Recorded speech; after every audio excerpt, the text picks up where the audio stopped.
avec le MATAP et la CENI. Le reportage du commandant Mohamed Kassim. Ce mardi, le président de la transition a eu un calendrier très chargé avant de se rendre à l'aéroport de Conakry pour accueillir son frère et ami, le président gambien. Le général d'armée Sekouba Konaté a reçu les membres du comité de suivi et d'évaluation pour le second tour de l'élection présidentielle. Cette commission qui s'est entretenue avec la CENI et le MATAP sur l'évolution de la situation était venue remettre au président de la transition son rapport au terme des contacts qu'elle a eus. Les membres étaient accompagnés de Alain Yoda, ministre d'État aux Affaires étrangères du Burkina Faso. Le rapport ainsi remis au président de la République par intérim prend en compte toutes les préoccupations, les contraintes et les réalités du moment. Par décret numéro 210, vous avez bien voulu instituer le comité de suivi et d'évaluation des actes préparatoires du scrutin du second tour de l'élection présidentielle 2010 avec pour mission de suivre, d'évaluer et de s'assurer de l'effectivité des tâches accomplies et de celles à accomplir conformément aux recommandations du comité ad hoc institutionnel pour la tenue du second tour de l'élection présidentielle à la date du 24 octobre 2010. Après 4 séances de travail et au regard de l'urgence, en référence à la date du 24 octobre 2010, prévue pour le second tour de l'élection présidentielle, le comité a jugé opportun de vous soumettre son premier rapport pour appréciation. Pour l'élaboration du présent rapport, le comité a auditionné la Commission électorale nationale indépendante et le ministère de l'Administration du territoire et des affaires politiques le samedi 16 octobre 2010 et a bénéficié de l'éclairage d'experts et de personnes de ressources. Toutefois, il a recensé et retenu 3 difficultés majeures pouvant affecter l'organisation de l'élection du 24 octobre 2010. Il s'agit notamment des cartes alphanumériques, en particulier pour les Guinéens de l'étranger, des difficultés financières et des problèmes liés à l'organisation et au fonctionnement de la CENI. Premier point, concernant les cartes alphanumériques.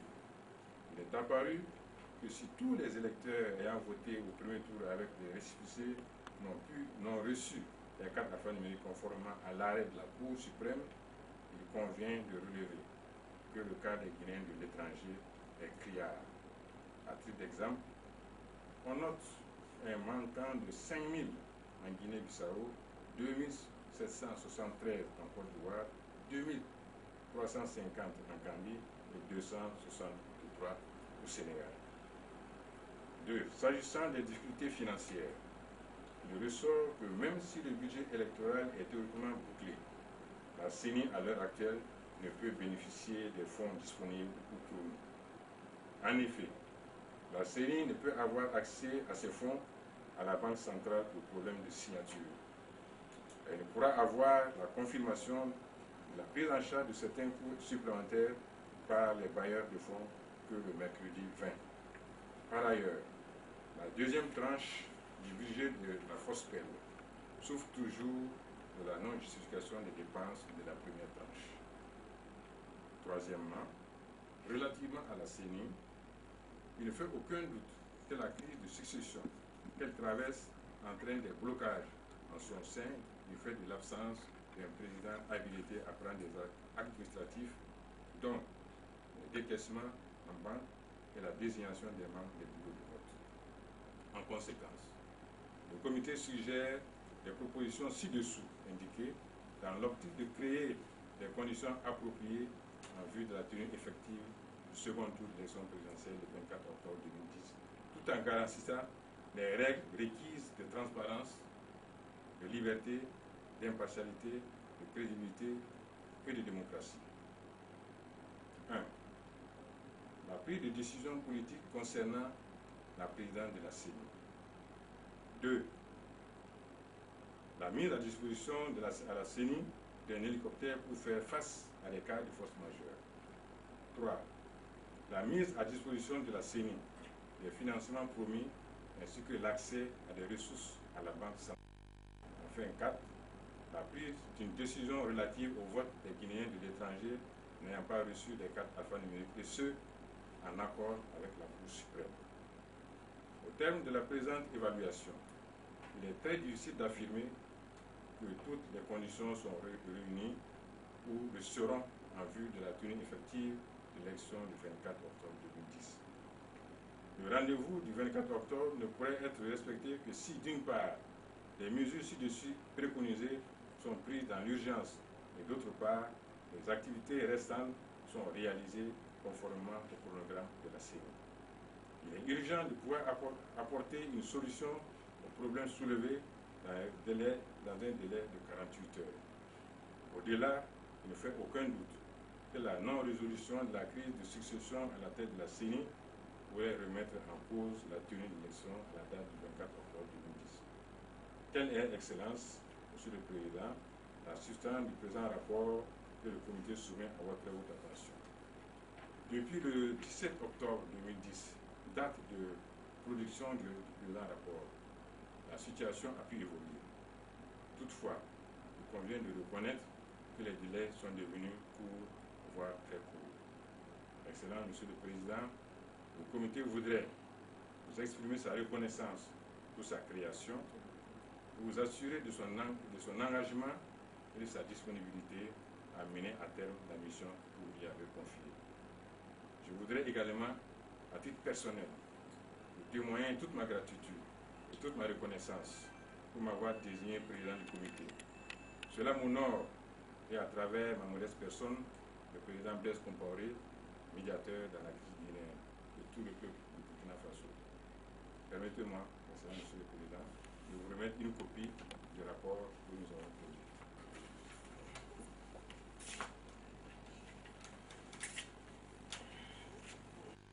En réponse, le président de la transition a remercié et félicité les membres de la commission pour le travail abattu en si peu de temps.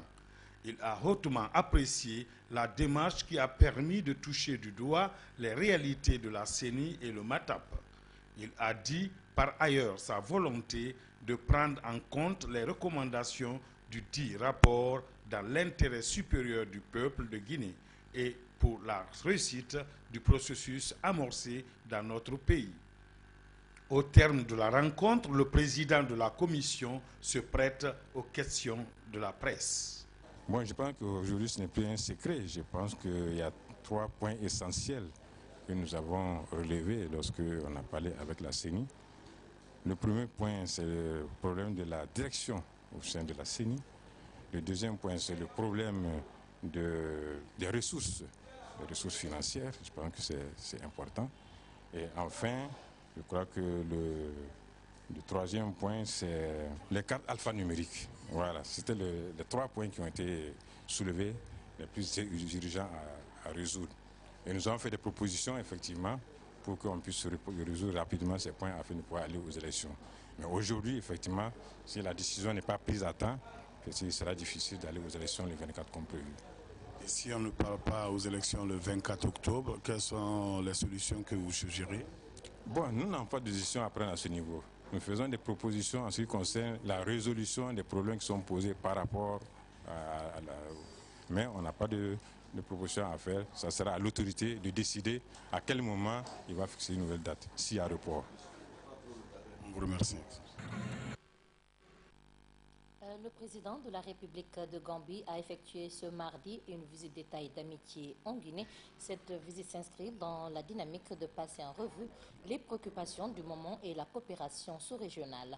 Et l'âge Dr Yaya Adjidji Jammeh a été accueilli par le président de la transition. Le film de l'arrivée avec Mahmoud Barry. C'est aux environs de 12h30 que le vol du président de la République de Gambie a atterri sur le tarmac de l'aéroport de Conakry. Au bas de la passerelle, le président de la transition, le général d'armée Sekouba Konaté, entouré du Premier ministre, chef du gouvernement d'Union nationale. Et l'âge Dr Yaya Adjidji Jammeh répond ainsi à l'invitation du président de la transition. Dès sa descente d'avion, le général d'armée Sekouba Konaté conduira son hôte de marque, devant le tricolore national pour l'exécution des hymnes des deux États.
Cette visite d'État et d'amitié du président de la Gambie en Guinée, Dr El Hadj Yaya Jammeh, s'inscrit dans la dynamique de renforcer la coopération bilatérale, mais aussi et surtout parler du processus de transition amorcé dans notre pays et la sécurité sous-régionale. À l'aéroport ce matin, le président gambien a passé en revue les corps constitués, serré la main du chef d'état-major général des armées et ceux particuliers, les membres des organes de la transition, les membres du gouvernement, les diplomates accrédités en Guinée, ainsi que les ressortissants gambiens vivant à Conakry. Dans la case d'honneur de l'aéroport de Bessia, le président de la Gambie s'est prêté aux questions de la presse.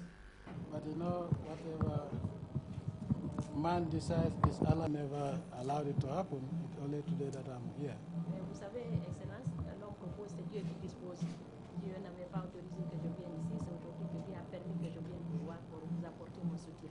But all the time, you know that we have been praying for you, we have been supporting you, despite the fact that I was not here physically, but in spirit I've always been with you. Mais bien que je ne sois pas là physiquement, mais moralement, j'ai toujours été à vos côtés, j'ai toujours prié pour vous, je vous ai toujours soutenu. And I want to make it very clear that I'm not a visitor to Guinea. Et je voudrais que cela soit très clair, je ne suis pas un visiteur en République de Guinée. I am also not a mediator. Je ne suis pas non plus un médiateur. I am a Guinean. Je suis un Guinéen. Just like what I spoke with when I called them to Banjul, the Prime Minister was there, Tibu was there, and Dalen Jallow was there, and others. I made it very clear that I'm not a stranger in Guinea anymore. Comme tout ce que j'ai dit à son Excellence, Monsieur le Premier ministre, à Monsieur Tibou Camara, Monsieur Dalen Diallo qui était en visite à Gambie, je leur ai dit que je ne suis plus un étranger en Guinée. My children are part Guinean, 50% Guinean, 50% Gambian, and 50% Moroccan. Mes enfants sont 50% guinéens, 50% gambiens et 50% marocains. So whatever would affect Guinea would affect me personally. Donc tout ce qui affecte la Guinée m'affecte personnellement. And that was why always I've been in contact with you to tell you, to advise you, to encourage you, to make sure that we finalize this problem and so that everybody will live in peace in Guinea, so that there is a new page for Guinea.